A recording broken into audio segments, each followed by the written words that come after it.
The Manhattan skyline glittered like a constellation of fallen stars, each skyscraper a monument to ambition, wealth, and dreams that refused to bow. Lucy Anderson stood alone at the pinnacle of one such tower, in a penthouse draped in sleek marble and glass. Her reflection stared back from the floor-to-ceiling windows, a silhouette of elegance against the pulsing city below. She was beautiful, her deep brown skin glowing under the soft chandelier light, her curls cascading over her shoulders like a crown of midnight. But her eyes, those wide, searching eyes, held a quiet storm, a tempest of longing that no one saw. Lucy Anderson, once. Lucy Jackson, from a modest Atlanta neighborhood, was now the wife of Alexander White, the youngest tech billionaire in America. At 32, Alexander was a name whispered in awe, a man who had rewritten the rules of innovation and wealth.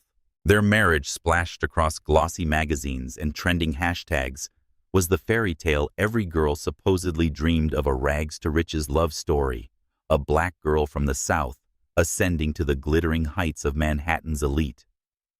The world saw them as the golden couple, a beacon of modern romance. But the world was blind. Inside the penthouse, the air was heavy with silence. The space was a masterpiece of design, white leather sofas, abstract art worth millions, a grand piano that hadn't been touched in months. Yet it felt like a mausoleum, cold and hollow, a tomb for the love Lucy had once believed in. She wore a silk gown, emerald green, tailored to hug her curves, but it might as well have been ashes. Alexander wasn't here. He rarely was. And when he was, his presence was a shadow, fleeting and untouchable. Lucy traced her fingers along the edge of a crystal vase, its flowers wilting despite the housekeeper's care. She understood those flowers, beautiful, tended to, yet dying in plain sight. Her marriage was the same, a perfect facade for a crumbling truth. Alexander played his part flawlessly in public. At galas, he'd rest his hand on the small of her back, his smile dazzling the cameras, his words dripping with charm. "Lucy is my everything," he'd say, and the world would swoon. But behind closed doors, his touch was absent, his words sparse, his eyes distant. She was his wife in name, but she was a stranger in his heart. Tonight, like so many nights before, Lucy stood waiting. She had no reason to expect him home, but hope was stubborn, clinging to her like damp air. She glanced at her phone. No messages, no missed calls. The clock ticked past midnight, and the city outside hummed with life, indifferent to her solitude. She poured herself a glass of red wine, the liquid catching the light like blood. Her thoughts drifted to the early days, when Alexander's laughter had been warm, his promises endless. They'd met at a tech conference in Atlanta, where she'd been a junior marketing assistant, and he, the keynote speaker, had spotted her in the crowd. "You have a spark," he'd said, his blue eyes locking onto hers with an intensity that made her heart race. "I want to know you." That spark was gone now, extinguished by years of neglect. Lucy sipped her wine, the bitterness lingering on her tongue. She thought of the time she'd tried to bridge the gap to reclaim the man who'd once looked at her like she was his universe.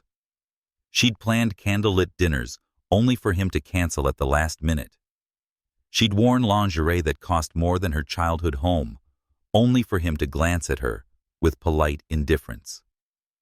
Once, in a desperate bid for his attention, she'd pressed a kitchen knife to her wrist, not deep, just enough to draw a thin line of red.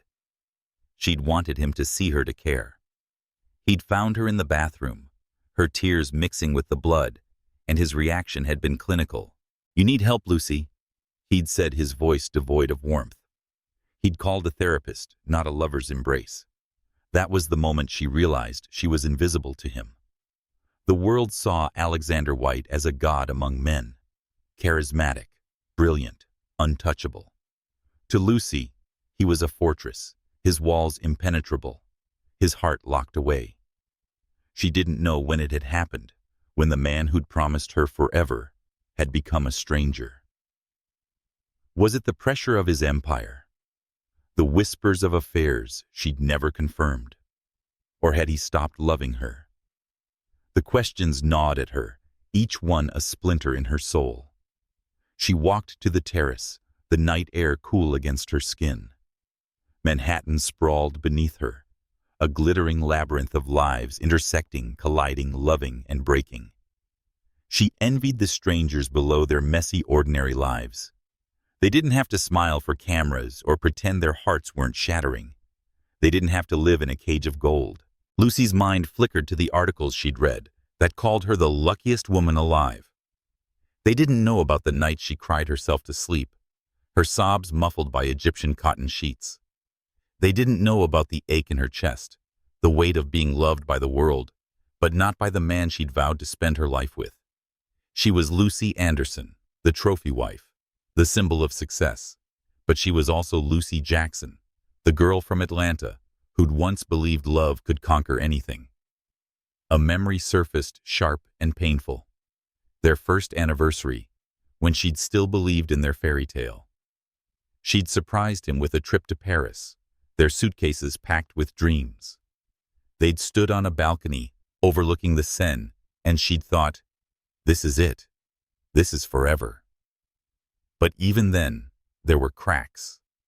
He'd spent half the trip on calls, his attention to his phone instead of her. She'd laughed it off, told herself it was the price of loving a man like Alexander. Now she saw it for what it was, the beginning of the end. The doorbell chimed, startling her. Her heart leapt a foolish hope that it might be him. She smoothed her gown, her steps quick as she crossed the penthouse. But it was only the doorman delivering a package. "Evening, Mrs. Anderson," he said, his smile polite but distant. "From Mr. White." She thanked him, her voice steady despite the tremor in her chest. The package was small, wrapped in sleek black paper. She opened it to find a diamond bracelet, its stones catching the light like tiny stars. A note accompanied it, written in Alexander's precise handwriting. "For you. A." No warmth, no explanation, just a gift to pacify her, another trinket to add to her collection of apologies. She set it on the counter untouched. She didn't want diamonds. She wanted him. Lucy sank onto the sofa, her wine glass empty now. The bracelet gleamed mockingly, a reminder of the life she was supposed to love. She thought of leaving, walking away from the penthouse, the cameras, the lies. But where would she go? Atlanta was a memory, her old life erased by the glamour of this one. And despite everything, a part of her still loved him. The Alexander who'd once held her hand under a starry Georgia sky, who'd whispered promises she'd believed were true. The city hummed outside, oblivious to her pain. Lucy closed her eyes, letting the sounds wash over her. Car horns, distant laughter, the pulse of a world that kept moving while hers stood still. She was the wife in the shadows, trapped in a marriage that was both a dream and a nightmare. The world saw perfection, but she lived the truth. A love that had turned to ash, a husband who was a stranger, and a life that was a beautiful lie. Somewhere in the distance, a clock struck one. Lucy opened her eyes, her resolve hardening. She couldn't keep living like this, a ghost in her home. Tomorrow she'd confront him. Tomorrow she'd demand answers. Tomorrow she'd fight for her deserved love or walk away forever. But tonight, she was still his wife, bound to the shadows. She rose her gown, whispering against the marble floor, and returned to the terrace. The city stretched before her, vast and uncaring, and for a moment, she let herself dream of a life where she was seen, loved, and more than a name on a magazine cover. The wind carried her hopes away, scattering them among the stars. And Lucy Anderson stood alone, a queen in a kingdom of glass.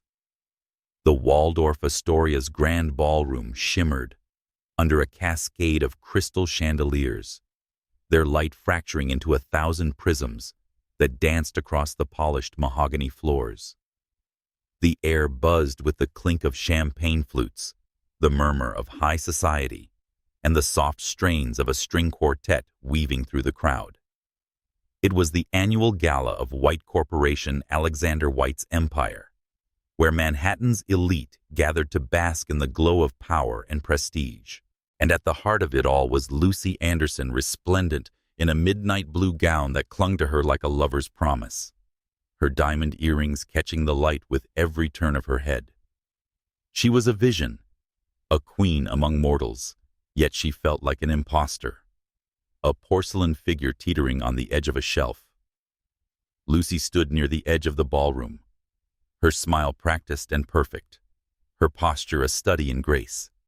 She greeted guests with warmth, her voice smooth as velvet, deflecting their probing questions with the ease of someone who'd learned to wear a mask. But beneath the facade, her heart was a knot of nerves, her eyes scanning the room for Alexander. He was late as always, his absence a familiar ache she'd learned to carry. Tonight, though, she'd hoped for more. This was his night, his empire's night, and she'd wanted to stand by his side to be more than the ornament she'd become. The crowd parted, and there he was, Alexander White, striding into the ballroom like a king claiming his court. His tailored tuxedo hugged his frame, his blonde hair swept back his blue eyes, sharp and commanding. The room seemed to tilt toward him, every head turning, every conversation pausing. But he wasn't alone. At his side was Victoria Monroe, a name that carried its weight in the fashion world. Her auburn hair fell in perfect waves, her crimson gown a bold statement of confidence, her smile as sharp as a blade. Victoria Alexander's childhood friend from Los Angeles was no stranger to Lucy. They'd met at smaller gatherings, exchanged polite words. But tonight, Victoria's presence felt different, possessive, almost territorial. Lucy's breath caught as Alexander's gaze swept the room, bypassing her entirely. He leaned toward Victoria, whispering something that made her laugh, her hand brushing his arm with an ease that spoke of years, not moments. The crowd noticed their eyes darting between the trio, Lucy alone, Alexander and Victoria, a unit. Whispers slithered through the air, venomous and sharp. "She's not enough for him," a woman in pearls muttered to her companion. "He'll leave her soon. Mark my words." "A man in a pinstripe suit," replied his voice low, but not low enough. Lucy's smile didn't falter, but each word was a needle piercing the fragile armor she'd built. She moved through the crowd, her steps measured her chin high. She was Lucy Anderson, the wife of a billionaire, a woman who'd risen from Atlanta's modest streets to Manhattan's glittering heights. She wouldn't let them see her bleed. But inside, she was unraveling the weight of their judgment pressing against her ribs. She reached for a glass of champagne from a passing tray, her fingers trembling slightly as she brought it to her lips. The bubbles were sharp, a fleeting distraction from the ache in her chest. Alexander and Victoria were the center of attention, now surrounded by reporters and photographers, their laughter a melody that drowned out the quartet. Victoria's hand rested on Alexander's shoulder, her body angled toward him, her presence magnetic.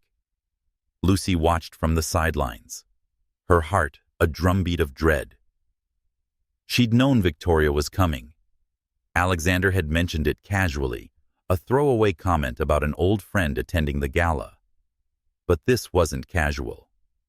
This was a performance, and Lucy was the unwilling audience. The music shifted the quartet, giving way to a jazz ensemble, the notes sultry and inviting. The dance floor opened, couples gliding into place, their movements a language of intimacy and power. Lucy's eyes found Alexander again, hoping, praying he'd seek her out and extend his hand and pull her into the light. Instead, he turned to Victoria, his smile softening in a way Lucy hadn't seen in years. "Shall we?" he asked, his voice carrying over the crowd. Victoria's laugh was a bell, clear and triumphant, as she took his hand. The cameras flashed, capturing every moment, as Alexander led Victoria to the dance floor. They moved together effortlessly, his hand on her waist, her fingers laced with his, their steps a choreography of familiarity. The crowd watched, enraptured, their whispers growing bolder. "They look perfect together," someone said. "She's more his match," another voice added. Lucy stood frozen, her champagne glass cold against her palm, her smile a brittle thing, threatening to crack.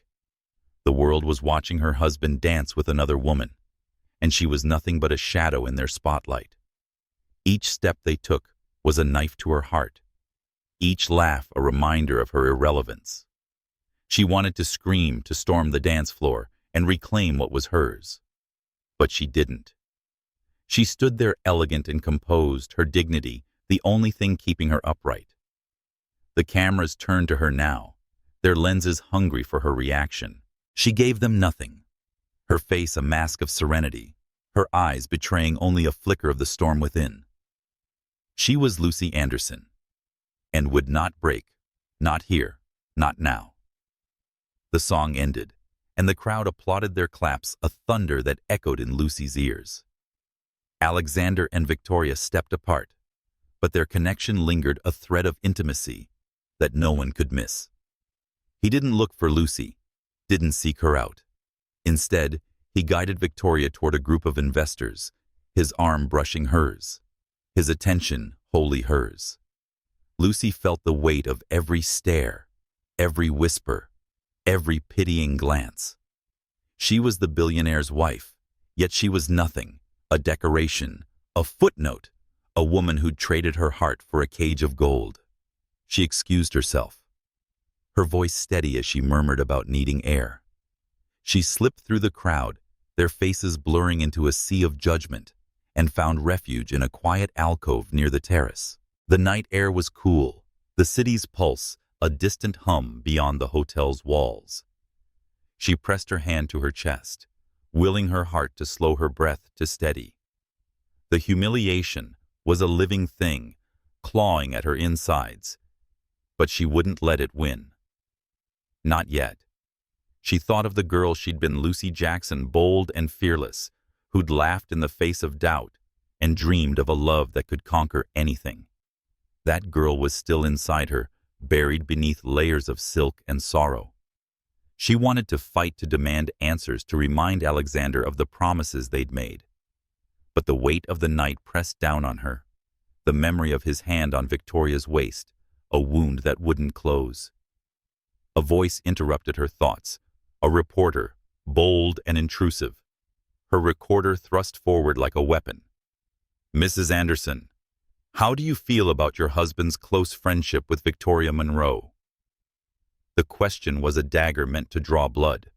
Lucy turned, her smile a shield, her eyes sharp. "Alexander and Victoria have known each other for years," she said, her voice smooth as glass. "I'm delighted they're enjoying the evening." The lie tasted bitter, but flawless, and the reporter retreated unsatisfied. Alone again, Lucy leaned against the terrace railing, the city sprawling before her like a canvas of unkept promises.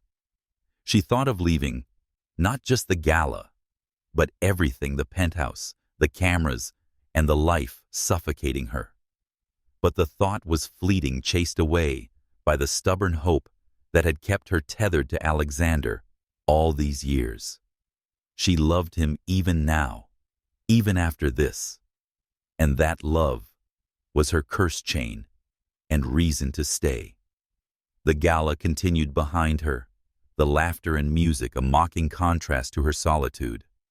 She closed her eyes, letting the city's rhythm wash over her, and made a silent vow. She would not be the wife in the shadows forever. She would find a way to make him see her and remember the love they'd once shared. Or she would find the strength to walk away, to reclaim the girl she'd been before the world crowned her and broke her. The night stretched on, and Lucy Anderson stood alone, her heart a battlefield of hope and heartbreak.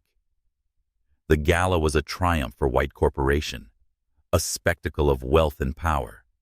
But for Lucy, it was a reckoning, a moment that carved a more resounding crack in the fragile shell of her marriage. She was still his wife, bound to him by vows and dreams. But tonight, she'd tasted the bitter truth. Love, no matter how fierce, could not survive in the shadow of indifference.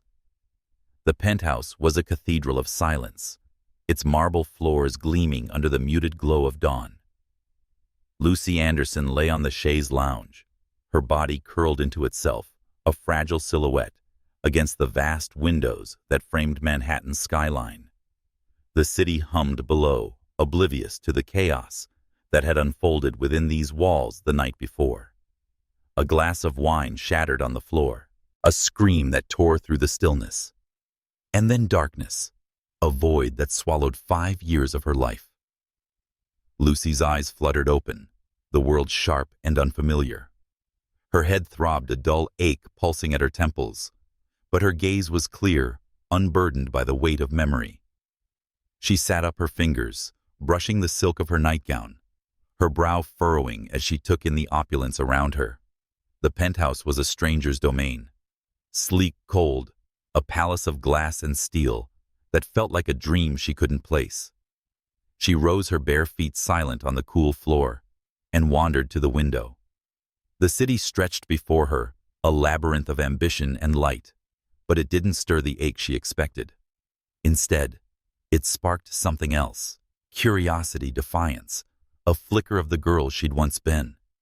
Lucy Jackson, that was her name. A college student from Atlanta, bold and unapologetic, with dreams as vast as the Georgia sky. She remembered late nights in her dorm, laughter with friends, the thrill of chasing a future that was hers to shape. But this place, this life, felt like a costume she didn't recall putting on. She glanced at her reflection in the glass, her dark curls wild, her brown skin glowing in the morning light. She was beautiful, but the diamond ring on her finger felt foreign, heavy like a chain she hadn't chosen. The sound of footsteps broke her reverie. Alexander White entered the room, his presence as commanding as ever. But his face was etched with something new, concern perhaps, or something closer to fear. His blonde hair was slightly disheveled, his tie loosened, as if he'd spent the night wrestling with ghosts. "Lucy," he said, his voice cautious, testing the waters. "You're awake." She turned her head, tilting her eyes, narrowing as she studied him. He was undeniably handsome, with sharp features and eyes like a winter sea. But there was no spark of recognition, no rush of warmth. "Who are you?"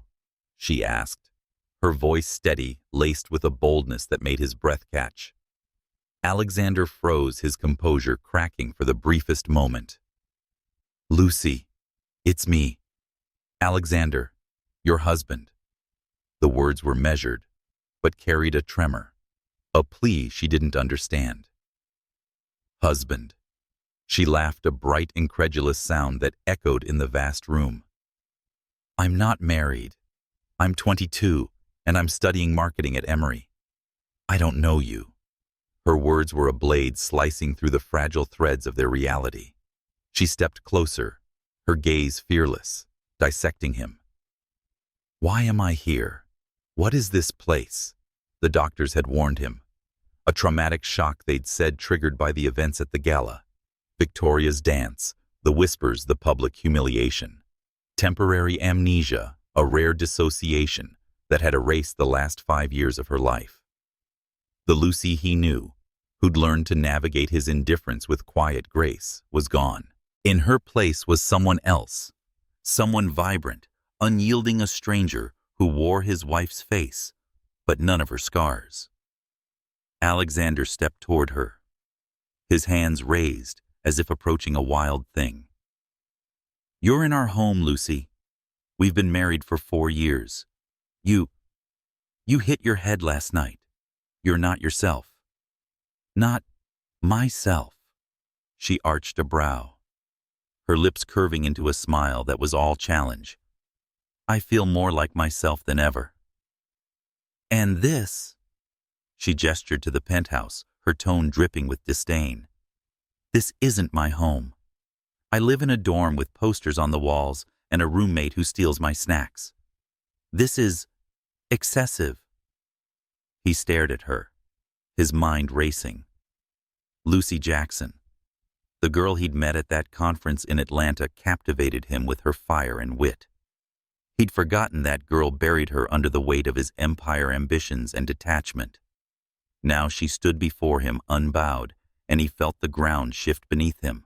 For years he'd held control over his company, his image, their marriage. But this Lucy was a force he couldn't predict, a storm he couldn't tame. He said, "Lucy, please." His voice softer now, almost pleading. "Let me explain. You're not well. You need to rest." Rest. She laughed again, crossing her arms. "I'm fine. Better than fine. I feel alive. And you?" She pointed at him, her eyes blazing. "You don't get to tell me what I need. You're not my keeper." The words stung, a reminder of the distance he'd built between them. He'd spent years keeping her at arm's length, preserving the facade of their marriage, while ignoring the woman behind it. Now that woman was gone, replaced by someone who saw through him, who didn't carry the wounds he'd inflicted. It was disorienting, exhilarating, terrifying. Lucy moved past him, her steps light, exploring the penthouse like a tourist in a foreign land. She ran her fingers over the grand piano, plucking at its keys, the notes jarring in the quiet. "Whose is this?" she asked, glancing back at him. "Yours? Do you even play?" "No," he admitted, his voice tight. "It's decorative." She snorted, shaking her head. "Figures. With all this money, you buy things to look at them. What a waste." Her words were sharp, but there was no malice, only a blunt honesty that cut deeper than any accusation. She opened a cabinet, revealing a collection of crystal decanters, and whistled. "You're loaded, aren't you?" "What do you do, Mr. Husband?" "I run a tech company," he said, watching her closely. "White corporation. We built it together in a way." "Together?" She spun to face him, her eyes narrowing. "You're telling me I helped build this? Me, a marketing student who can barely afford ramen? You're a terrible liar." He flinched, her words hitting a nerve he hadn't known was exposed. "You were part of it," he said, his voice quieter now. "You inspired me. You were my muse." Her laughter was sharp, slicing through his defenses. "A muse? Oh, please. That's the kind of thing you say to get a girl into bed, not to keep her in a marriage." She paused, her expression softening, a flicker of curiosity breaking through. "Did I love you?" The question hung between them, heavy and raw. Alexander's throat tightened, his mind flashing to the early days, their first kiss under a Georgia sunset, the nights they'd spent dreaming of a future that seemed limitless. "Yes," he said, his voice barely above a whisper. "You did." She studied him, her gaze piercing, searching for a truth she couldn't find. "And did you love me?" He opened his mouth, but the words caught, trapped by years of neglect, of choices he couldn't undo. Before he could answer, she waved a hand, dismissing the moment. "Never mind. I don't need to know. Not yet." She turned away, her attention caught by a framed photo on the wall, a picture of them at a gala, her smile radiant, his practiced. She tilted her head, studying it. "I look happy here. Was I?" "You were," he said, his voice breaking. "We were." She didn't respond, her fingers tracing the frame, her expression unreadable. The silence stretched heavy with unspoken truths. Alexander felt the weight of her absence, not the physical Lucy, but the one who'd loved him, endured his coldness, fought for a marriage he'd let crumble. This fearless, untamed version of Lucy was a mirror to his failures, a reminder of what he'd lost.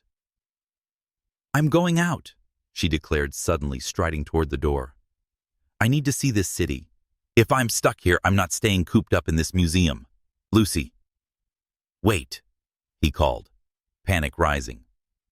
"You're not well. You can't just... can't." She spun, her eyes flashing. "You don't own me, Alexander. I don't know what game you're playing, but I'm not your prisoner. I'm going to live with or without your permission." He followed her, his heart pounding, but she was already at the elevator, her chin high, her spirit unbroken. As the doors closed, he saw her smile, bold, defiant, alive. And in that moment, he realized something terrifying. He was losing her not to amnesia, but to the woman she'd always been, the one he'd forgotten to love. The penthouse was silent again, but it was a different kind of silence now, charged with possibility, with danger. Lucy was gone, but not the Lucy he'd known. This was Lucy Jackson, unchained, unstoppable, a force that could either save their marriage or burn it. And for the first time in years, Alexander White felt something he hadn't felt in a long time. Fear. The Las Vegas Strip glittered like a fever dream, a kaleidoscope of neon and ambition that pulsed through the desert night. The Bellagio's fountains danced to a symphony of light and water, their rhythm contrasting with the storm brewing in the penthouse suite above. Lucy Anderson stood by the floor-to-ceiling windows, her silhouette sharp against the city's electric glow. Her black dress, sleek and understated, hugged her frame, but her posture was no longer that of the polished wife. There was a fire in her stance, a defiance that had been rekindled since her memories fractured, leaving her untethered from the weight of her marriage. Alexander White sat across the room, his usual composure fraying at the edges. His tie was undone, his jacket discarded on the leather sofa, and his blue eyes, once so commanding, flickered with something raw, guilt perhaps, or dread. The suite was a masterpiece of luxury gold accents, velvet drapes, a chandelier that cast fractured light across the walls. But it felt like a battlefield, the air thick with unspoken truths. They'd come to Las Vegas for a tech summit, a chance for Alexander to solidify his empire's dominance. But tonight, the summit was forgotten, overshadowed by a reckoning neither could escape.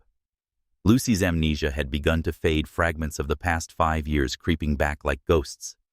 She remembered moments now, flashes of galas, whispered promises, the cold distance in Alexander's touch. But she was still Lucy Jackson, the bold Atlanta girl who refused to bow. That girl stood before him now, her arms crossed, her gaze piercing. "Why are we here, Alexander?"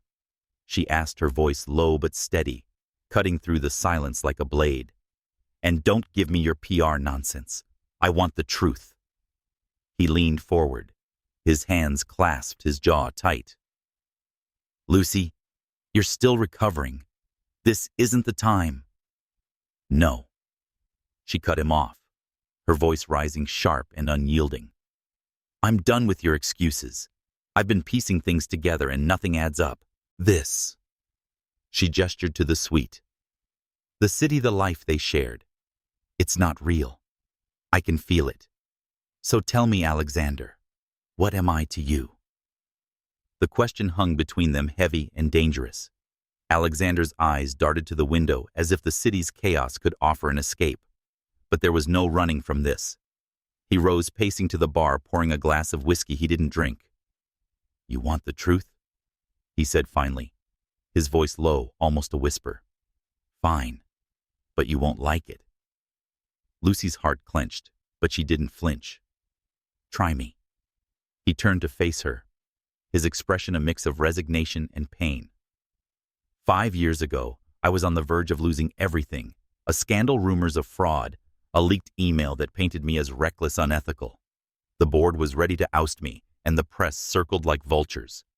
I needed a story, something to shift the narrative. And then I met you." Her breath caught a cold dread pooling in her chest. "Me." "He said you were perfect." His voice softening, but not with warmth, perhaps regret or something colder. A girl from nowhere with a smile that could stop time. The world was ready to eat up our story. A tech prodigy and his Cinderella. We got married here in Vegas, not because I was in love, but because it was strategic. You were my shield, Lucy, the perfect distraction. The words landed like a blow, stealing the air from her lungs. She stared at him, her mind racing to process the confession. The memories she'd clawed back, the rushed wedding in a tacky chapel, the cameras flashing as they left, the headlines proclaiming their love, were a lie. A carefully crafted lie. "You used me," she said, her voice trembling, not with tears, but with rage. "I was a prop to save your empire." It wasn't just that, he said quickly, stepping toward her, his hands raised as if to bridge the chasm between them. "I cared about you, Lucy. I still do. But yes, in the beginning it was calculated. The marriage gave me time to rebuild, to silence the critics. And you got a life most people only dream of.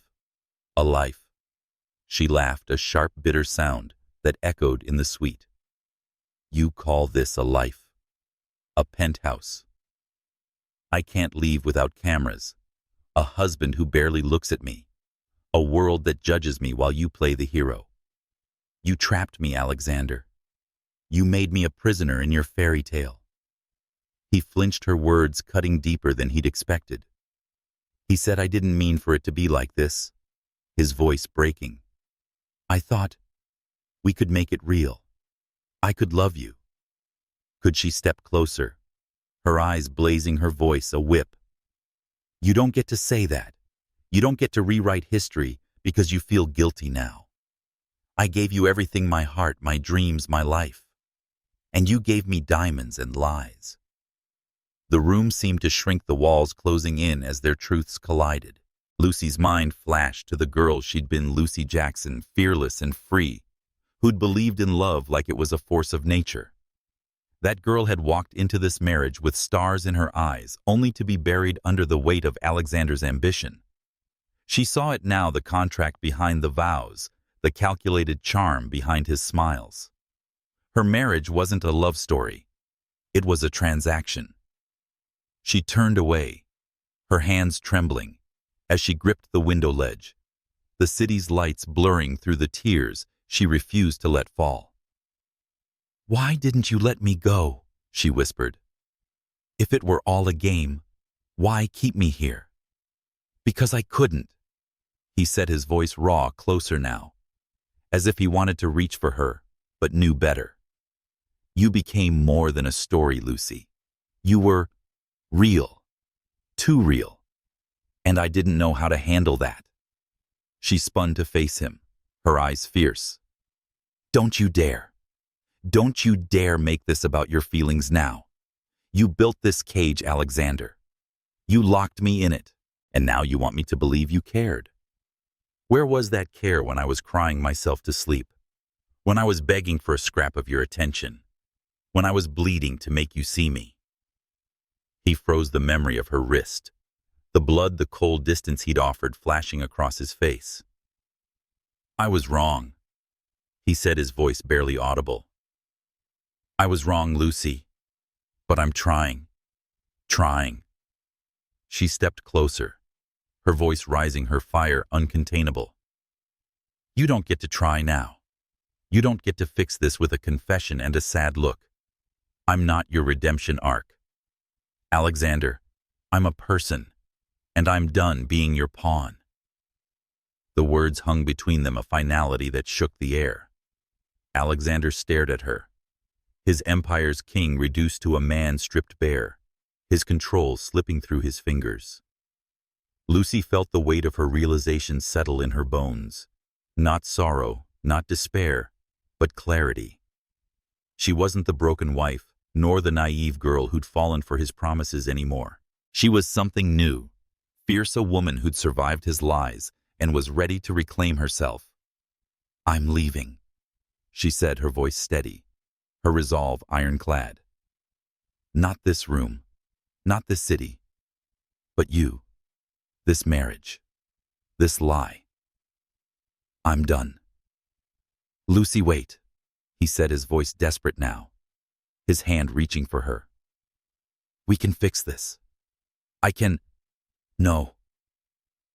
She stepped back out of his reach, her eyes burning with a strength she hadn't known she still possessed. "You don't get to decide anymore. I'm taking my life back. And you can keep your empire, your headlines, your perfect story. I don't want it." She turned, her steps purposeful as she grabbed her purse, her heart pounding, but not with fear, with freedom. The suite's door loomed before her, a threshold to a world she didn't yet know, but was ready to face.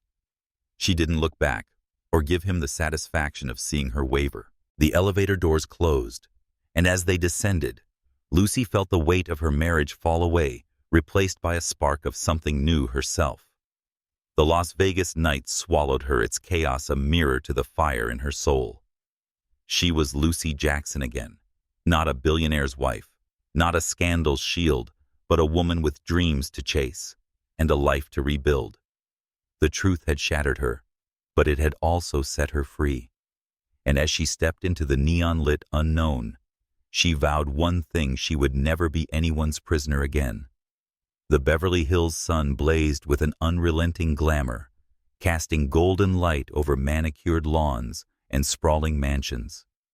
Lucy Anderson stood outside the sleek headquarters of Monroe Cosmetics, her silhouette sharp against the glass facade. Her cream blazer and tailored trousers were a quiet rebellion, a departure from the glittering gowns of her past. Her curls were pulled back, her face bare of the heavy makeup she'd once worn to please the world. In her hand was a folder, pages of evidence, meticulously gathered, that could shake an empire. She was no longer the wife in the shadows, nor the broken girl who'd fled Las Vegas. She was Lucy Jackson, reborn, and today she was here to fight. The Monroe Cosmetics Gala was in full swing, inside a spectacle of wealth and influence. Crystal chandeliers bathed the room in a soft glow. Champagne flowed like a river, and Los Angeles's elite mingled with the ease of those who owned the world. Victoria Monroe, the evening's queen, moved through the crowd like a siren, her emerald dress catching the light, her auburn hair a cascade of calculated elegance. She was the face of her brand, a fashion mogul whose name was synonymous with beauty and power. And standing beside her, as always, was Alexander White, his presence a silent endorsement, his smile a weapon that had once charmed Lucy, but now only fueled her resolve. Lucy had come to Los Angeles uninvited, her arrival a secret she'd guarded even from Alexander. The truth he'd confessed in Las Vegas, that their marriage was a calculated move to save his reputation, had shattered the last of her illusions. But it had also ignited something fierce within her, a determination to reclaim her voice, power, and life. For weeks, she'd worked in the shadows, collaborating with a team of independent researchers to uncover a truth about Monroe Cosmetics that Victoria's empire had buried. The report in her hands was damning. Several of their flagship products contained trace amounts of a chemical linked to skin irritation, a fact obscured by falsified safety certifications. She stepped into the gala, her heart steady, her eyes scanning the room. The crowd parted slightly, their whispers trailing her like a breeze. "Isn't that Alexander White's wife? What's she doing here?" The murmurs were a familiar sting, but Lucy no longer cared. She was here for a purpose, not their approval. She caught Victoria's eye across the room, the other woman's smile faltering for a fraction of a second before it snapped back into place, sharp and predatory. Alexander followed her gaze, his expression shifting from surprise to unease. He excused himself from a group of investors and crossed the room. His steps measured, but urgent. "Lucy," he said, his voice low, a mix of caution and command. "What are you doing here?" She met his gaze, her own unflinching. "I'm here to speak," she said, her voice clear, cutting through the hum of the gala. "Something you and Victoria might want to hear." His jaw tightened, his eyes flicking to the folder in her hand. "This isn't the place. Let's talk privately." "No," she said, her tone firm, her smile ablade. "I'm done with private conversations, Alexander. I'm done with your shadows." Before he could respond, Lucy stepped toward the center of the room, where a small stage had been set up for speeches. The crowd's attention shifted, curious and hungry, sensing a storm. Victoria appeared at Alexander's side, her expression a mask of poised curiosity, but her eyes betrayed a flicker of fear. Lucy climbed the stage, graceful but deliberate, and tapped the microphone. The room fell silent, every eye on her, every whisper stilled. "Ladies and gentlemen," she began, her voice steady, resonant, carrying the weight of a woman who'd found her power. "I'm Lucy Anderson, though you might know me as Alexander White's wife. Tonight, I'm here as Lucy Jackson, a woman who believes in truth over image." She held up the folder, its pages a quiet threat. "I've spent weeks investigating Monroe Cosmetics, a brand you all admire. What I found is troubling. Their best-selling serums and creams contain a chemical parabenzene 4 that's been linked to severe skin reactions. This was hidden from consumers, buried under falsified reports." A gasp rippled through the crowd, followed by a buzz of disbelief. Victoria's face paled, her smile frozen, but she recovered quickly, stepping toward the stage. "This is outrageous," she said, her voice smooth but edged with venom. "These are baseless accusations from a woman with no expertise, no credibility. She's clearly motivated by personal vendettas." Lucy didn't flinch. "The evidence is here," she said, opening the folder and holding up a page for the cameras that had begun to flash. Independent lab results, whistleblower testimonies, internal emails. It's all documented. And it's all true. The crowd erupted in murmurs, phones raised to capture the moment, reporters scribbling furiously. Victoria's composure cracked, her eyes darting to Alexander for support. He stepped forward, his expression torn, but his words were a blow Lucy hadn't anticipated. "Lucy, this is reckless," he said, his voice carrying over the room. "You're making a mistake. Victoria's brand is built on integrity. I trust her." The words were a sharp and precise dagger, slicing through the fragile hope Lucy hadn't realized she still carried. He was choosing Victoria publicly, unequivocally, just as he had at the Waldorf Astoria. The crowd watched, their eyes darting between them, feeding on the drama. Lucy felt the weight of their stares, but she didn't waver. She was done being the victim, done being the wife who begged for scraps of loyalty. "You trust her?" Lucy said, her voice low, but piercing, her eyes locked on Alexander's.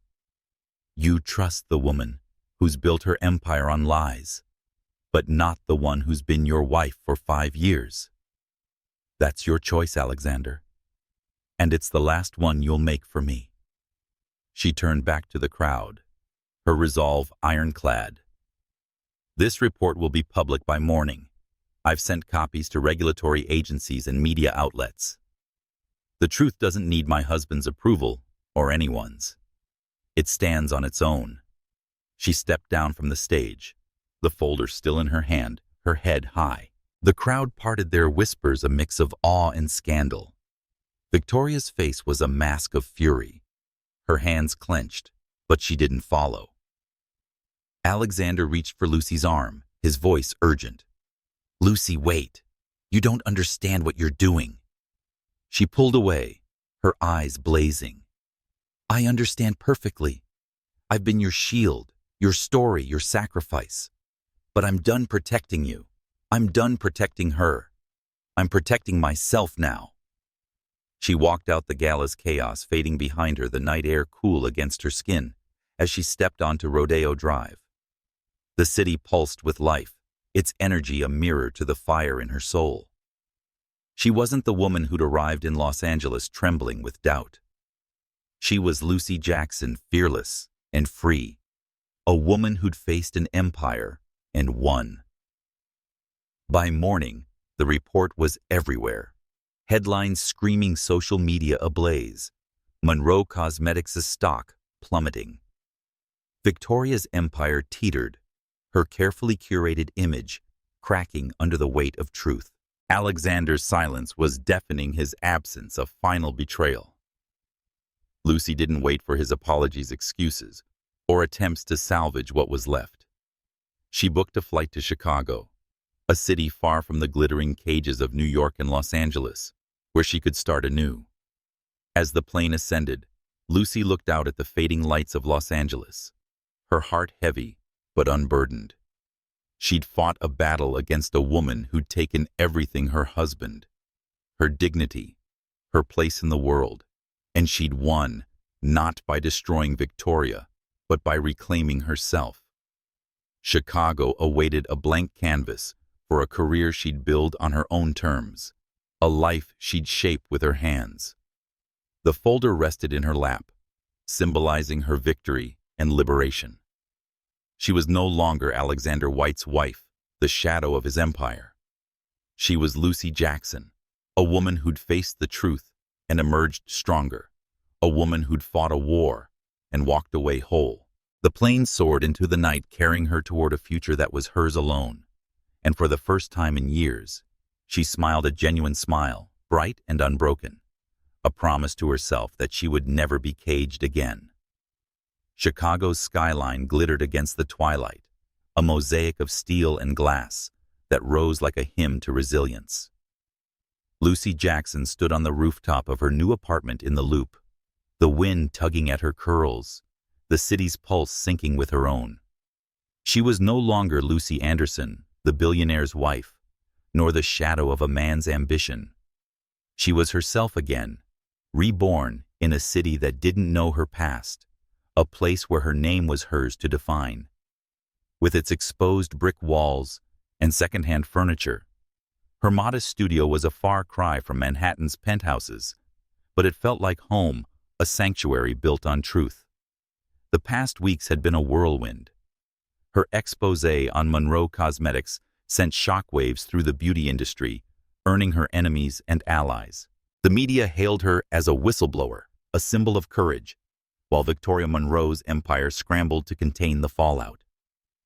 Alexander's silence had been deafening, his absence, a final confirmation that their marriage was a relic of a life she no longer wanted.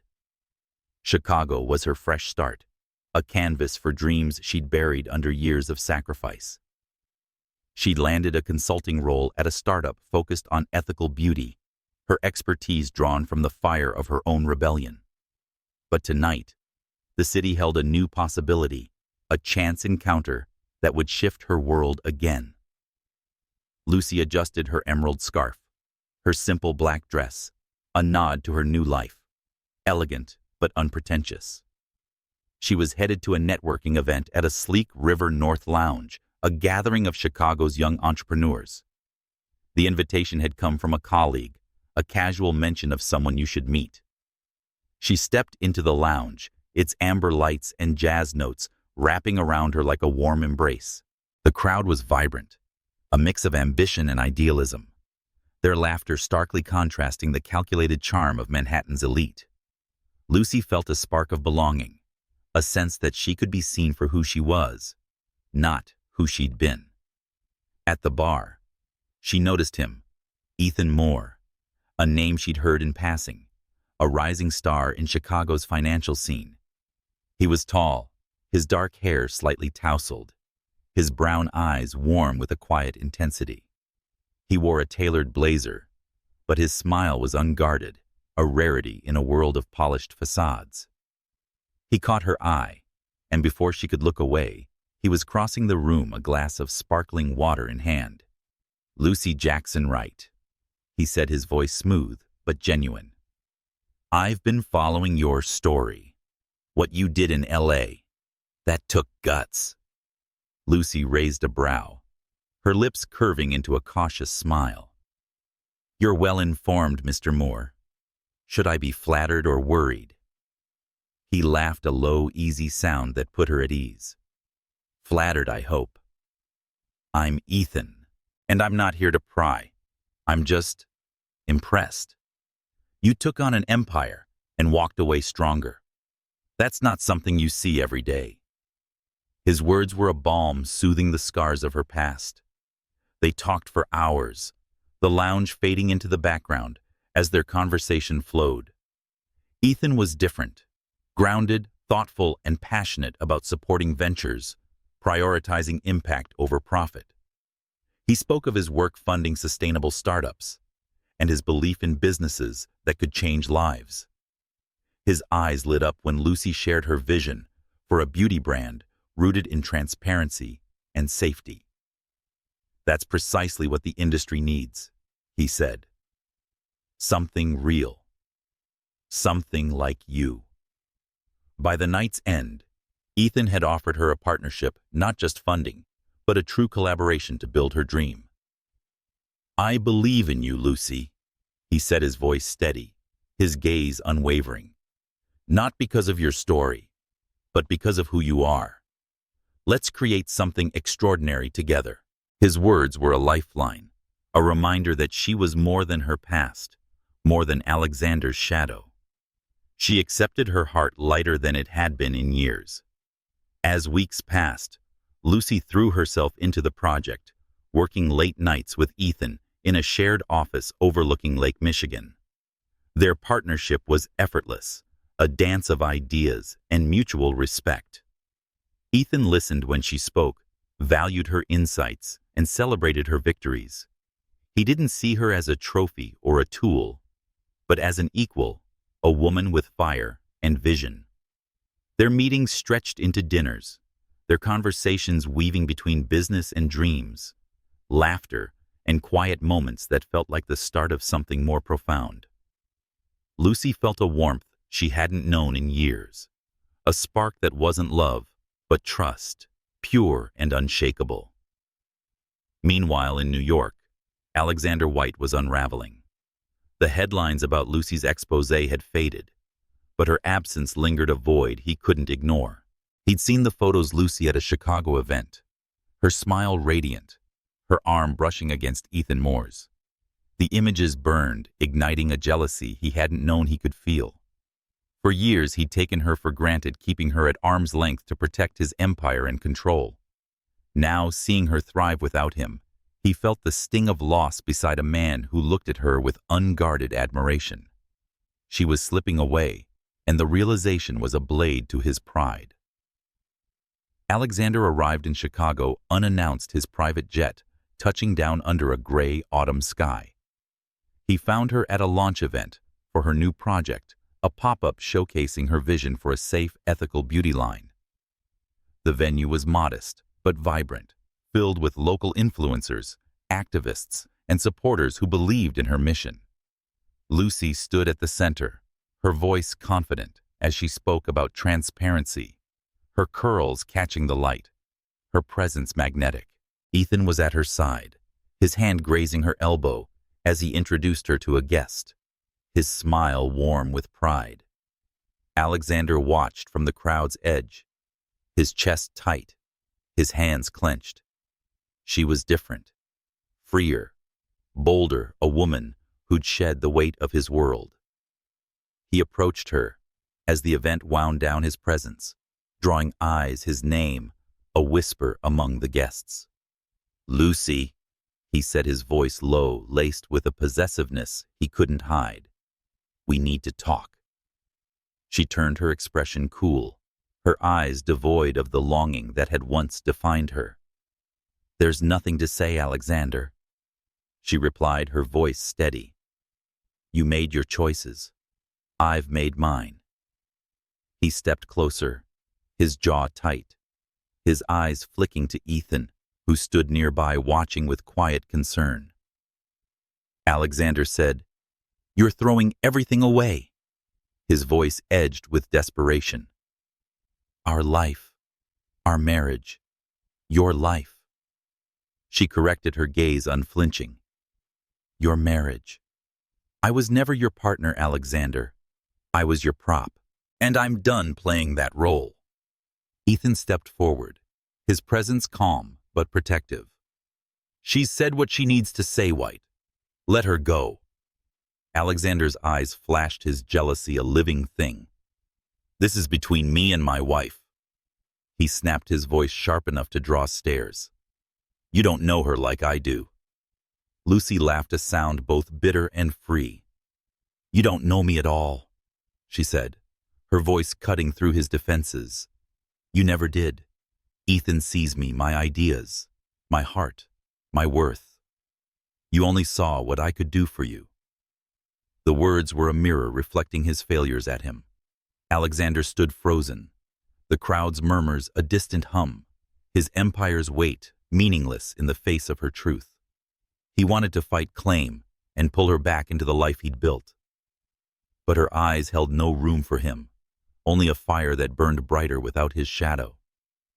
Lucy turned away her hand, brushing Ethan's, as they returned to the event their connection, a quiet promise. Alexander watched her go, the realization sinking that she was no longer his, not because she belonged to Ethan, but because she belonged to herself. The city stretched before him, vast and indifferent, and for the first time he felt small. A king without a queen, a man who'd lost what he'd never truly valued. Lucy's project flourished in the following weeks, and her partnership with Ethan grew more profound, a bond built on respect, not possession. She didn't love him yet, but she felt the possibility a seed planted in soil she'd reclaimed. Chicago was her home now, a city that embraced her fire dreams and truth. And as she stood on her rooftop, the skyline glittering before her, she knew she'd won not just against Alexander's empire or Victoria's lies, but against the woman she'd been the one who'd believed love was a cage. She was Lucy Jackson, whole and unbroken, and her story was beginning. The Chicago wind swept through the streets, sharp and unyielding, a mirror to the turmoil brewing in Lucy Jackson's heart. Her new life in the city had been a fragile kind of freedom, a tapestry of late-night work sessions, budding friendships, and the quiet thrill of building something her own. Her ethical beauty startup was gaining traction, her partnership with Ethan more, a steady anchor in a world she was learning to trust again. But the past, like a shadow stretched long and dark, refused to let her go. It lingered in the nausea that plagued her mornings, the bone-deep fatigue that no amount of coffee could shake. At first, she dismissed it as stress, the weight of her reinvention. But when the symptoms persisted, a quiet dread drove her to a discreet clinic in Wicker Park, where a single test shattered her world. Lucy sat on the edge of her bed in her modest studio apartment, the test results clutched in her trembling hands. Pregnant. The word was a thunderclap, reverberating through her mind, drowning out the hum of the city beyond her window. She was carrying Alexander White's child, a child conceived in a moment she'd tried to bury, a night in New York that was less about love and more about desperation. After a blistering argument in their Manhattan penthouse, it had been their final night together. His words had been sharp, hers sharper, and in the heat of their unraveling, he'd reached for her, not with tenderness, but with a possessive hunger that left her hollow. She'd left the next morning, vowing never to look back. Now the life growing inside her was a tether to a man she'd fought to escape, a reminder of a marriage built on lies. She pressed a hand to her stomach, her breath shallow, her mind a storm of fear and defiance. This child was hers, a piece of her soul, but it was also his, a thread that could pull her back into the gilded cage she'd fled. Lucy closed her eyes, remembering the girl she'd been before Alexander, the Lucy Jackson, who'd dreamed fearlessly under Atlanta's starry skies. That girl was still inside her, whispering that she could face this and forge a path alone. But the weight of the truth was crushing a question she couldn't answer. Could she raise this child without its father? Or would she risk trusting Alexander again, only to lose herself? Days turned to weeks, and Lucy kept her secret close, hiding her nausea behind smiles, her fear behind work. She threw herself into her startup meeting with Ethan to refine their vision for a beauty line that prioritized safety and truth. His presence was a balm, his quiet strength contrasting with Alexander's towering ambition. He didn't push, didn't demand, but his eyes held a warmth that made her wonder what a life with him could be, a life built on respect, not control. Yet whenever she felt the flutter in her belly, her heart twisted, torn between the future she was building and the past she couldn't outrun. The secret unraveled at a Chicago charity event, a glittering affair in a Michigan Avenue ballroom. Lucy, radiant in a sapphire dress that hugged her still subtle curves, was speaking about her startup's mission when a wave of dizziness hit. The room spun, the lights blurred, and she swayed her hand, grasping for the podium. Ethan was at her side instantly, his arm steadying her, his voice calm but urgent. "Lucy, hold on," he murmured, guiding her to a chair as the crowd whispered, their phones already capturing the moment. She blacked out before she could protest, waking in a hospital bed. Ethan's worried face hovering above her, the sterile scent of antiseptic sharp in her nose. The doctor's words were gentle but unyielding. "You're pregnant, Ms. Jackson, about 12 weeks. You need to rest and reduce stress." Lucy's heart sank, exposing her secret to Ethan and the world. A nurse, perhaps too eager for a headline, had tipped off a reporter, and by morning, the news was everywhere. Lucy Jackson, whistleblower, an ex-wife of Alexander White, pregnant with his child. The headlines were relentless speculation, swirling like a storm. Was she running from him? Was the child a pawn in a billionaire's game? The world devoured her story, and Lucy once again was at its mercy. She was still in the hospital, propped against pillows, when Alexander arrived. He burst through the door, his tailored coat askew, his face haggard, his blue eyes wild with something she hadn't seen before, panic raw and unfiltered. He was no longer the icy king of Manhattan, but a man stripped bare, his empire meaningless in the face of this truth. "Lucy," he said, his voice breaking as he crossed the room, stopping short of her bed as if afraid to come closer. "Is it true? Is it ours?" She met his gaze, steady despite the storm in her chest. "It's mine," she said, her voice firm, a shield against his desperation. "Whether it's yours depends on what you think that means." He sank into a chair, his hands raking through his hair, his composure shattered. "I heard about the event at the hospital. I flew here as soon as I knew.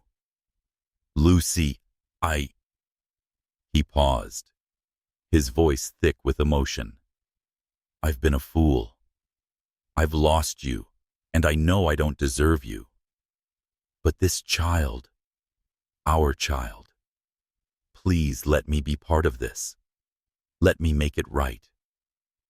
His words were a siren's call, stirring the part of her that had once loved him and believed in his promises. But they also burned a reminder of the lies, the betrayal, the cage he'd built around her heart.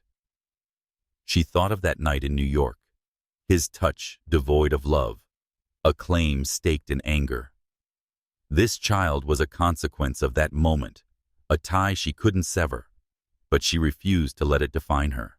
"You don't get to decide what's right anymore," she said, her voice low but unyielding. "You had years to choose me, to choose us. You chose your empire, your image, Victoria.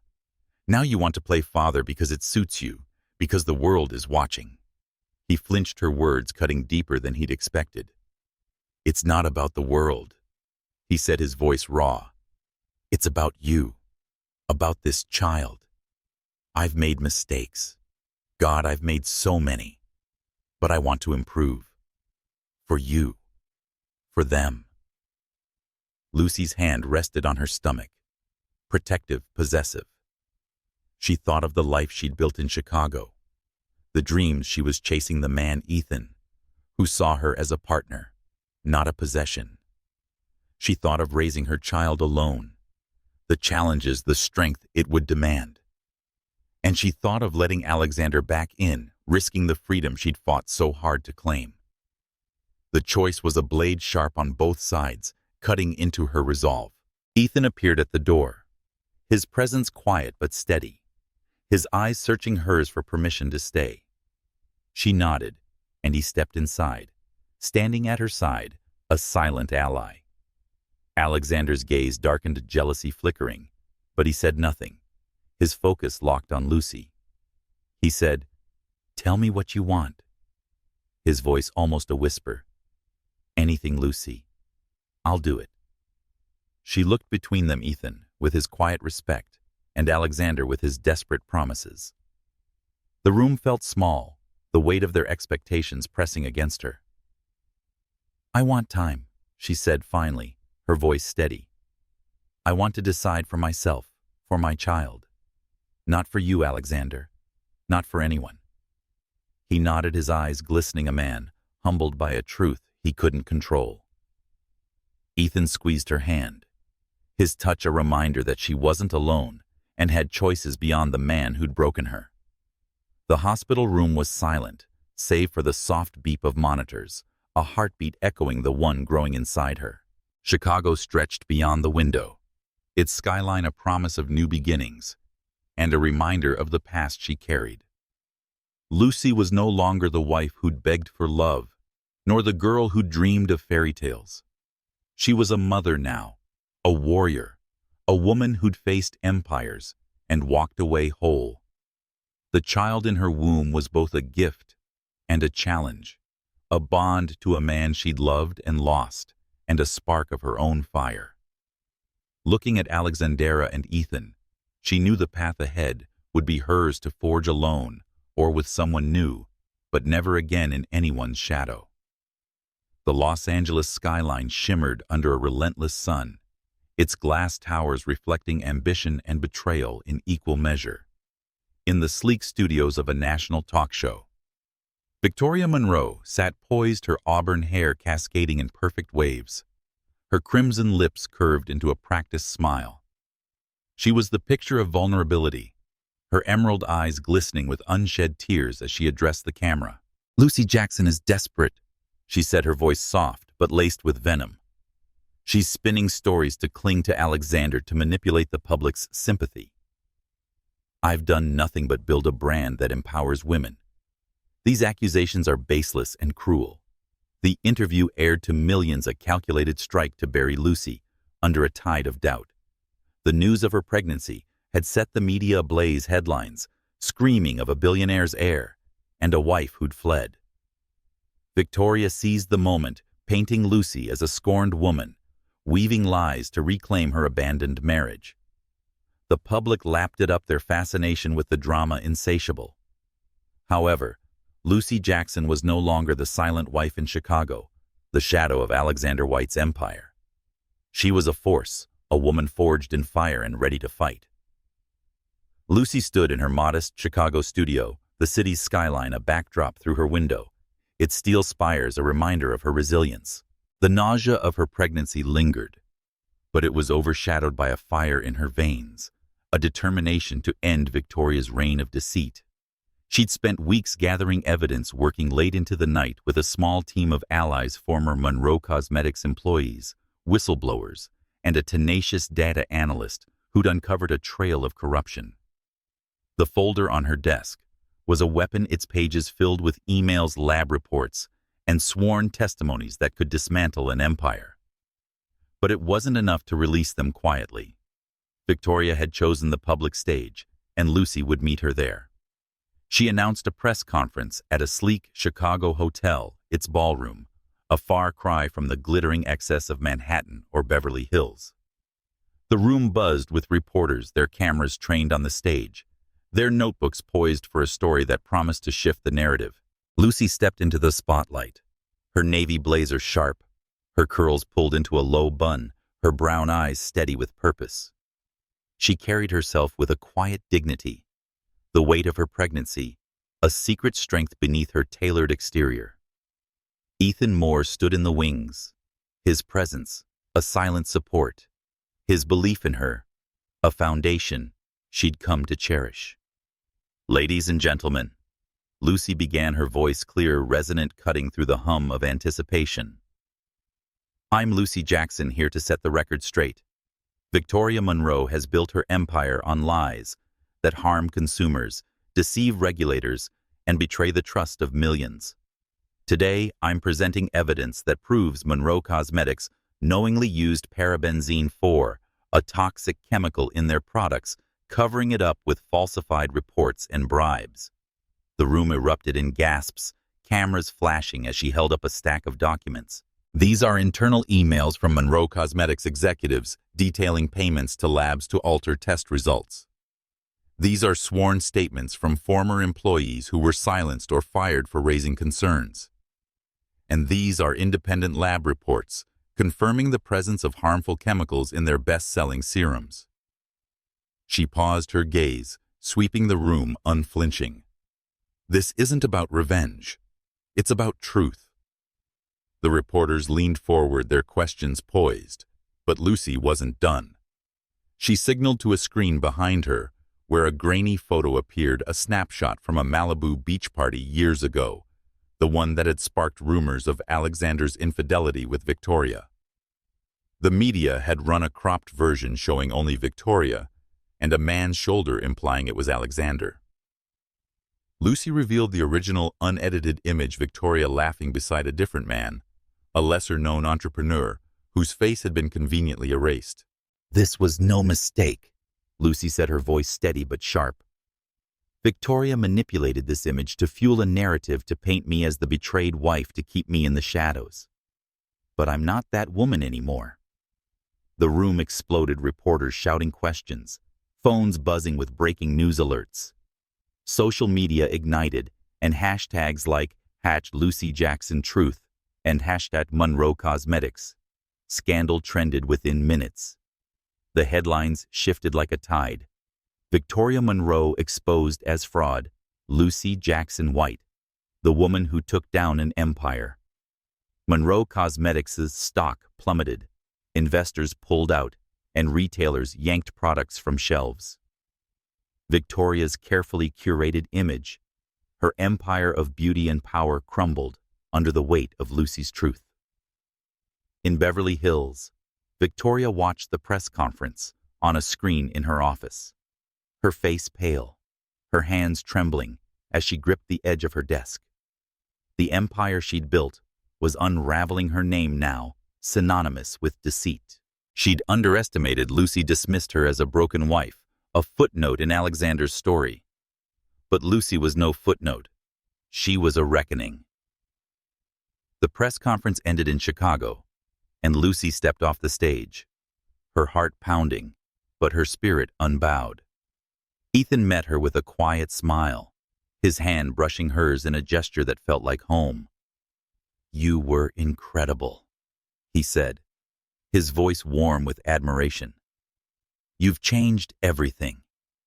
She nodded, her eyes distant, the weight of her victory tempered by the life growing inside her. She was no longer just Lucy Jackson, the whistleblower, the warrior. She was a mother-to-be, carrying a child tied to a man she'd fought to leave. The headlines had exposed her pregnancy to the world, and the question of what came next. That question found its answer sooner than she expected. Alexander White arrived in Chicago the next day, his private jet touching down under a steel-gray sky. He appeared at Lucy's hotel, drawing stares from staff and guests. He was no longer the polished billionaire, his face haggard, his eyes haunted by a truth he could no longer deny. He found her in the hotel's quiet lounge, sitting by a window, her hands folded over her stomach, her expression unreadable. "Lucy." He said, his voice raw, almost a plea. "I saw the press conference. I saw everything." She looked at him, her gaze steady but guarded. And he took a step closer. His hands clenched, his composure fraying. "I was wrong about Victoria, about you, about us. I defended her because I thought I owed her our history, our friendship. But I was blind. You've always been the one who deserved my trust, my respect. I failed you, and I'm sorry." The words hung between them, heavy with years of regret. Lucy felt the old ache, the part of her that had once loved him. But it was faint now, drowned out by the strength she'd found in herself. "Your apologies don't change the past, Alexander," she said, her voice calm but firm. "They don't change the lies, the betrayal, the years I spent invisible to you." "I know," he said, his voice breaking. "But I'm asking for a chance, not for me, but our child. I want to be a father, Lucy. I want to be better than I was." She studied him, her heart torn between the man he'd been and the man he claimed he wanted to be. The world was watching their story, splashed across every headline, but this moment was hers alone.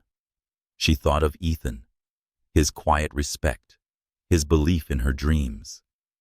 She thought of her child, a life she'd protect with every fiber. And she thought of herself, the woman who'd faced empires and emerged whole. "I don't know what the future holds," she said, her voice steady. "But if you want to be part of this child's life, you'll have to prove it, not with words, promises, or actions. I'm not your wife anymore, Alexander.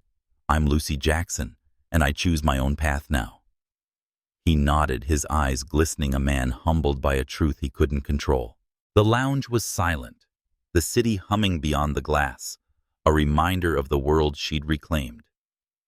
Lucy rose, her hand resting lightly on her stomach, her resolve unshakable. She was no longer the wife in the shadows, the victim of Victoria's lies or Alexander's neglect. She was a woman who'd fought for truth, and won, a mother who'd build a future on her own terms. A warrior whose story was far from over. The Manhattan skyline glittered like a sea of fallen stars, its towers piercing the night with a cold, unyielding brilliance. Inside the penthouse that had once been her prison, Lucy Jackson stood by the floor-to-ceiling windows, her silhouette contrasting with the opulence around her. The marble floors, the crystal chandelier, the grand piano that had never been played were relics of a life she'd left behind, a life where she'd been Lucy Anderson, the billionaire's wife, a shadow in Alexander White's empire. Now, at 5 months pregnant, she was back in New York, not to reclaim that life, but to close its final chapter. She was here to sell the penthouse, sever the last ties to a marriage built on lies, and prepare for a future as a single mother in Chicago. The air was heavy with memories, each corner of the penthouse whispering of nights spent waiting, hoping, breaking. Lucy's hand rested on her growing belly, a quiet strength anchoring her to the present. Her navy coat was draped over a chair, her curls loose, framing her face with a defiance that matched the fire in her eyes. She'd come to meet a realtor, to sign papers that would turn this gilded cage into someone else's dream. But as she stood there, the past felt closer than ever, a weight she couldn't entirely shake. The elevator chimed, and Lucy turned, expecting the realtor's clipped efficiency.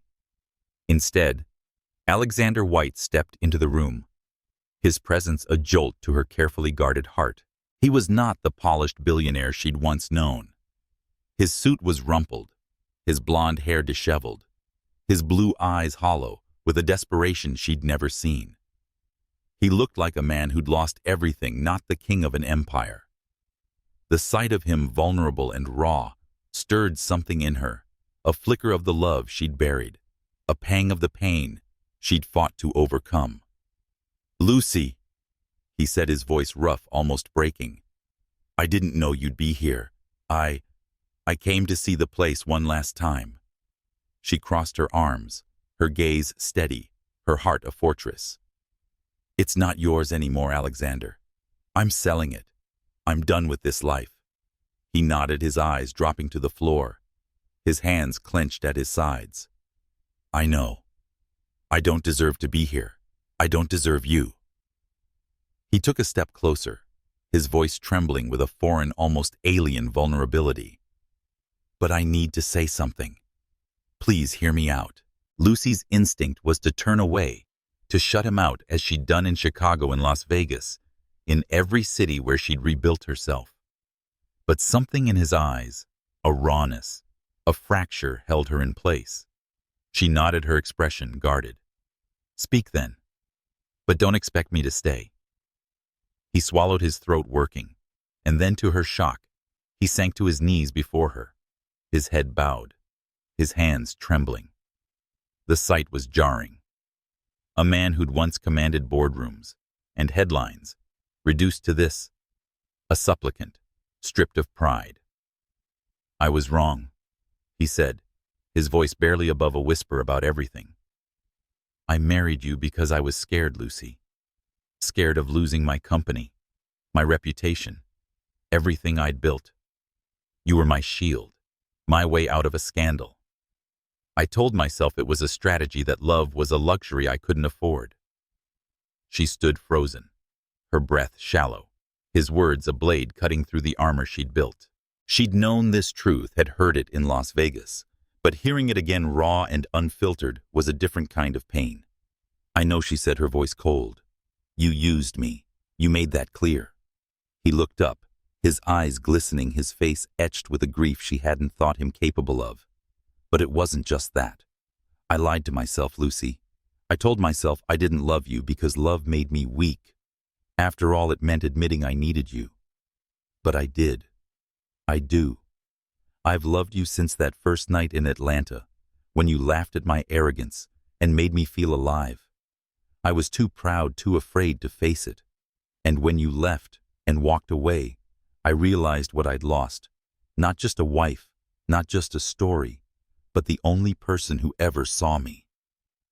Lucy's heart clenched, a storm of emotions swirling within her: anger, sorrow, the ghost of a love she'd buried. She'd dreamed of this moment once, in the lonely nights when she'd begged for his heart.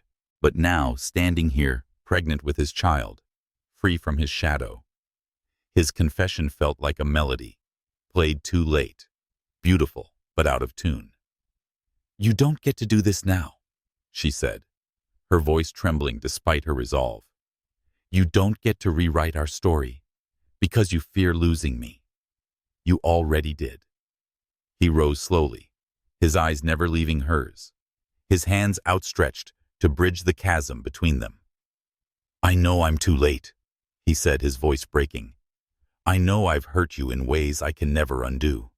But I'm here, Lucy, begging you to see me, not the man I was, but the man I want to be. For you, for our child." The mention of their child was a spark igniting the fierce protectiveness she felt. She stepped back, her hand resting on her belly, her eyes blazing. "This child isn't your redemption, Alexander. They're not a prize to win back your pride. I'm choosing to raise them alone, to give them a life free from your games, your lies." He flinched, but his gaze held hers steady, despite the tears that spilled down his cheeks. It was the first time she'd seen him cry, a sight so raw it shook her. He said, "I don't want to control you," his voice hoarse. "I don't want to cage you. I want to earn your trust, your love, not because of who I am, but because of what I do. I'll spend the rest of my life proving it, Lucy, not with words, promises, or actions." She stared at him, her heart a battlefield of hope and distrust. This was the Alexander she'd once loved, the man who'd whispered dreams under a Georgia sky. But he was also the man who'd broken her, who'd chosen his empire over her heart. The penthouse felt smaller now, its walls closing in a reminder of the life she'd escaped. "You get one chance," she said finally, her voice steady but sharp, a line drawn in the sand. "One. If you betray me, if you hurt me or this child, I'll walk away forever. And this time you'll never find me." He nodded, his tears falling freely now, his hands trembling as he reached for her, but stopped short, respecting the boundary she'd set. "I swear," he said, his voice a vow. "I'll be the man you deserve, the father our child deserves. I'll fight for you, Lucy, not to own you, but to love you." The words hung between them, heavy with possibility, fragile with doubt. Lucy felt the weight of her past, the strength of her present, the uncertainty of her future. She thought of Chicago Ethan's quiet respect and the life she'd built from the ashes of her marriage. She thought of her child, the heartbeat that tethered her to this man and herself. The power had shifted, not because Alexander had fallen, but because she had risen, a woman who'd faced empires and emerged whole. She turned to the window, the city sprawling before her, its lights a map of dreams and battles won. "I'm not staying," she said, her voice soft but resolute. "I'm going back to Chicago, to my life, my work. If you mean what you say, you'll come to me not as a billionaire savior or man. Prove it, Alexander. Or don't. The choice is yours." She walked past him, her steps steady, her heart a storm of hope and caution. The elevator doors closed behind her, the penthouse fading into memory, a chapter she was ready to close. Alexander stood alone, the weight of his confession, a burden and a beacon, a chance to rebuild what he'd broken. And Lucy, carrying their child, carrying her truth, stepped into the night, a woman who'd claimed her power and would never let it go. Snow fell softly over Manhattan, cloaking the city in a hush of white, as if the world held its breath. Once a mausoleum of silence and solitude, the penthouse hummed with a tentative warmth. The marble floors, once cold under Lucy Jackson's feet, now bore the soft tread of shared moments, quiet conversations, the clink of coffee mugs, the faint echo of laughter that felt like a forgotten melody. The grand piano remained untouched, but the space around it was alive no longer. A shrine to a hollow marriage, but a stage for something new, something fragile. Lucy stood by the floor-to-ceiling windows, her silhouette softened by the glow of snowlight, her hand resting on the gentle swell of her belly. At 7 months pregnant, she was a vision of strength and vulnerability, a woman reclaiming her life, one careful step at a time. Alexander White was different now, or at least trying to be. The man who'd once ruled boardrooms with icy precision now moved through the penthouse with a quiet purpose, his tailored suits traded for sweaters, his commanding presence tempered by a humility Lucy hadn't thought him capable of.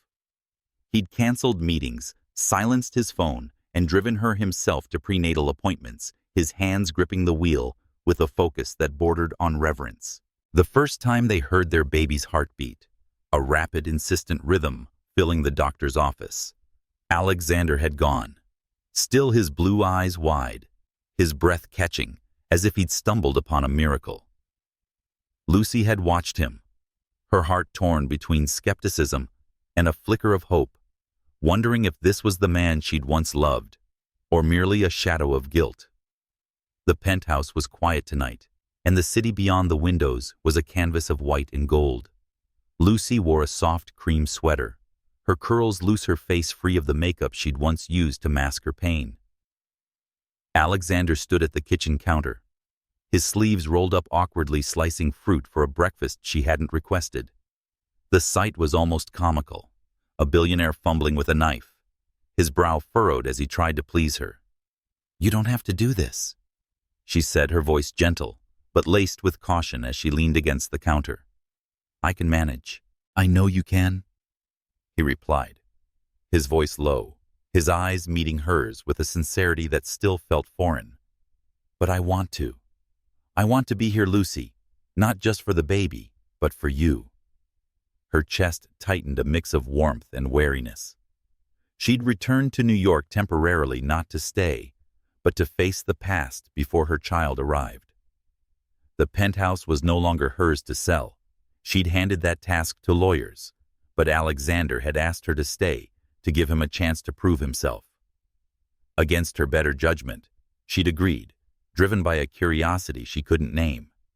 Was it possible for a man like him to change? Or was this just another performance, a desperate bid to keep her from slipping away? His efforts were undeniable. He was there in the small moments, holding her hand as they navigated icy steps, sitting beside her when insomnia kept her awake. His voice soft as he read articles about parenting from books he'd bought. He listened when she spoke, not with the distracted nods of their past, but with an intensity that made her feel seen. He asked about her work in Chicago, her ethical beauty startup, and her dreams, and he seemed to hear her for the first time. Yet the scars of their history lingered, a quiet voice in her mind, whispering that trust was a fragile thing, easily broken. One evening, as snow blanketed the city, they sat on the plush sofa, a fire crackling in the hearth. Alexander handed her a mug of chamomile tea, his fingers brushing hers, a touch that lingered just long enough to stir something in her chest. "Do you remember our first winter together?" he asked, his voice soft, almost hesitant. "We walked through Central Park and you threw a snowball at me. You laughed so hard when it hit my face." Lucy's lips curved, the memory surfacing like a ghost. "You looked so offended," she said, her tone teasing but guarded, like no one had ever dared to mess up your perfect hair. He chuckled, a low, warm sound that echoed the man she'd fallen for in Atlanta. "I was furious. But then I saw you standing there, your cheeks red from the cold. And I thought you were the most beautiful thing I'd ever seen." His voice faltered, his eyes dropping to the mug in his hands. "I lost sight of that, Lucy. I let my pride, my fear, my empire come between us. I don't know how to fix it, but I'm trying." She studied him, her heart a tangle of hope and doubt. "Trying isn't enough," she said, her voice steady but not unkind. "You hurt me, Alexander. You made me feel invisible, like I was nothing more than a piece of your story. I can't just forget that." He said, his eyes meeting hers, raw and unguarded. "And I don't expect you to. But I'm here every day doing the work. Not because I want to own you, but because I love you. I always have, even when I was too broken to show it." The words were a melody she'd once craved, but now they landed with a weight she couldn't ignore. She thought of Chicago Ethan Moore's quiet respect and the life she'd built without Alexander's shadow. She thought of her child, the heartbeat that tethered her to this man, and her strength. "Love isn't enough," she said, her voice soft but firm. "It has to be real, Alexander. It has to last." He nodded, his jaw tight, his eyes glistening with a vulnerability that still startled her. "I'll prove it," he said, not with promises, but with time. "With every day I show up for you and our child." The days passed, the snow deepening, and Alexander's efforts continued. He drove her to therapy sessions, sat quietly as she processed the pain of their past. He cooked often inedible dinners, but his laughter when she teased him was genuine, a sound that chipped away at her walls. He held her hand during ultrasounds, his breath catching at the sight of their baby's tiny hands on the screen. Each gesture was a brick, laid in a foundation of trust. But Lucy remained cautious. Her heart, a garden where hope bloomed alongside fear. One night, as the snow fell thicker, they stood together by the penthouse windows, the city a blur of white and light. The silence between them was comfortable, a shift from the tension that had once defined their marriage. Lucy's hand rested on her belly, and the baby's kicks had a quiet rhythm, a reminder of the life they'd created, for better or worse.